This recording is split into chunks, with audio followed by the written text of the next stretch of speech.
luck. It is the cross-section of preparation and opportunity. Luck is just like, so as long as you are prepared, as long as you are doing like the thing that you love to do, and you're trying to do your best at it, when the opportunity arises, you'll be able to kick ass at it. And that's something to remember. Like luck, a lot of times you hear like, you know, people are just lucky, but a lot of like, you know, and look, there are some people who are just lucky, but most of the time it is because you were ready for it. And so if it's something that you really want to do and something you believe in, just be ready and those opportunities will come. What? Where am I going? If the students are first. Okay. Well, just to add on to that, what is like your guys' like your biggest challenge, you know, for your like for you in your industries? What do you think is your personal biggest challenge?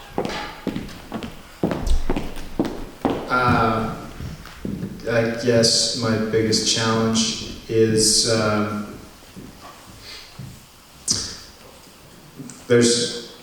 sometimes my agent will send me an audition and I don't think I'm right for it at all. You know, I don't fit the physical description or whatever, and I submit. Anyway, I do the work, I put together the audition video, knowing that I'm not going to get this job, and I submit it, and my agent is happy.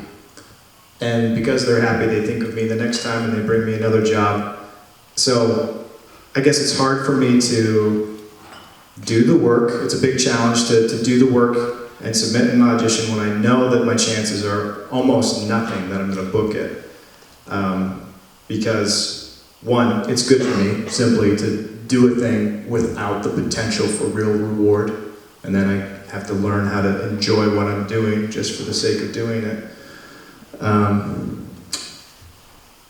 There's a statistic I heard. If an actor books 1 out of 10 jobs that they audition for, they are booking more regularly than most other actors. So like that's really great. If you're booking 1 out of 10 jobs that you're auditioning for as an actor for film, I think for theater it's a little bit different.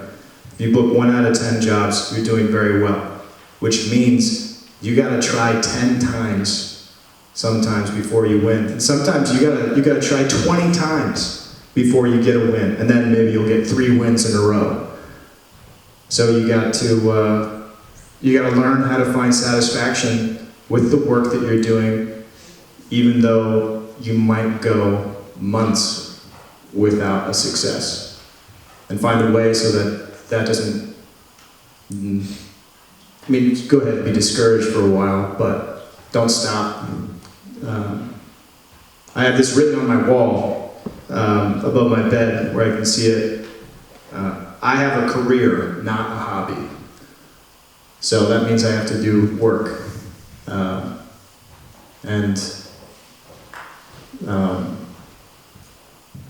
Yeah, even if I'm not in the mood, you gotta find a way of doing the work.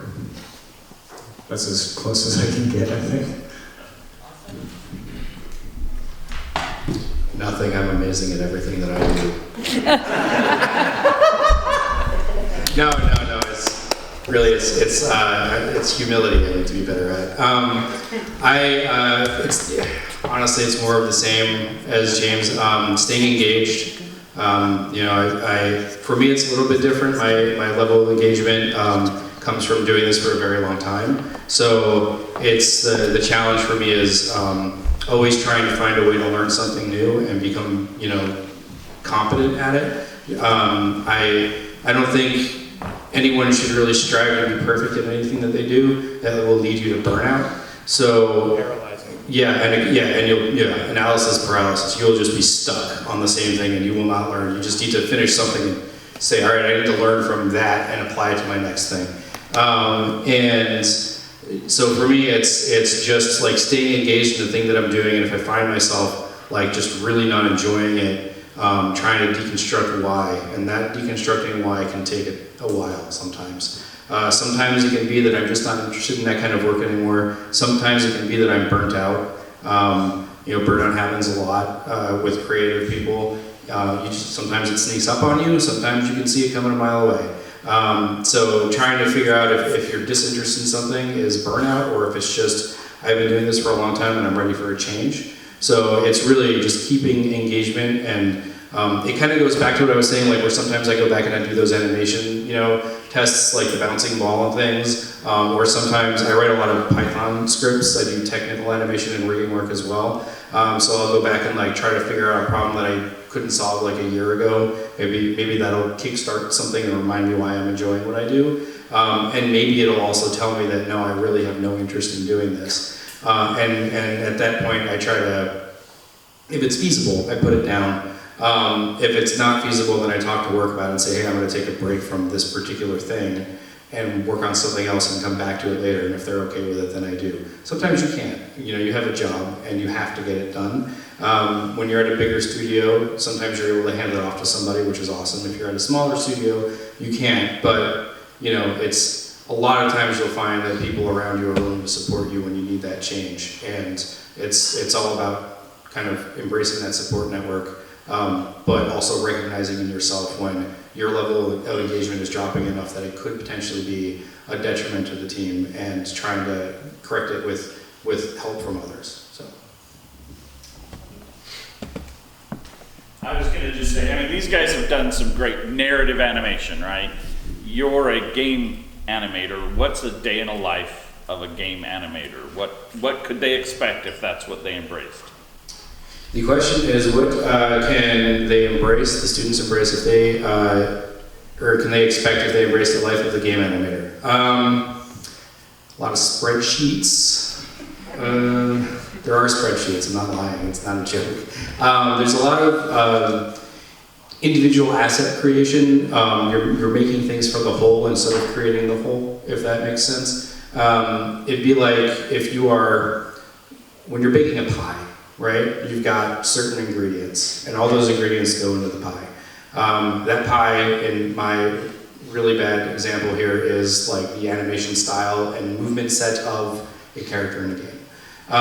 So you'll have walk cycles that you'll do, and you're going to do a lot of walk cycles. You're going to do a forward walk cycle, you're going to do a left walk cycle, you're going to do a right one, you're going to do a backwards one, you're going to do a front left, you're going to do a front right, you're going to do a back left, you're going to do a back right. Then you're going to do all that for crouching, then you're going to do all that for running, then you're going to do all that for sprinting. You're going to do that when you're holding a pistol, when you're holding a rifle, when you're holding a baseball bat, when you're holding a sword, when you're holding a barrel, when you're riding a horse. You get the idea.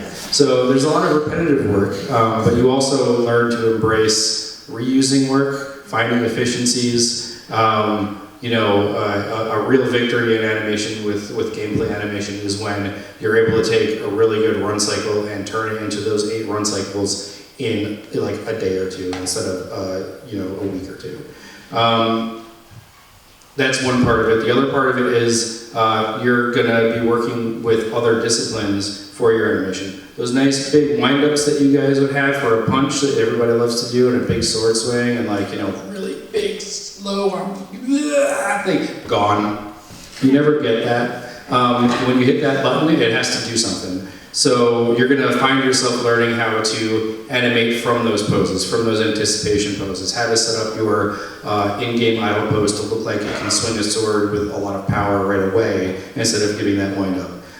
There are obvious exceptions to that. If you played any of the From software, like Dark Souls and the other one, I can't remember, Bloodborne, they revel in the hitting a button and watching it play. But there's nothing worse than hitting a button in a game and watching it play while you're getting run over by a car or shot by something, or trying to make a jump that you can't make because the animator decided to do like a really big, I'm going to make a jump, and then doing all that. So there are principles of animation that you kind of you change in gameplay animation. They're still there, but they're just going to be different. Anticipation becomes more of a one-post thing, and also something in the player's mind than it is in the animation itself. So yeah, that's just a small part of it.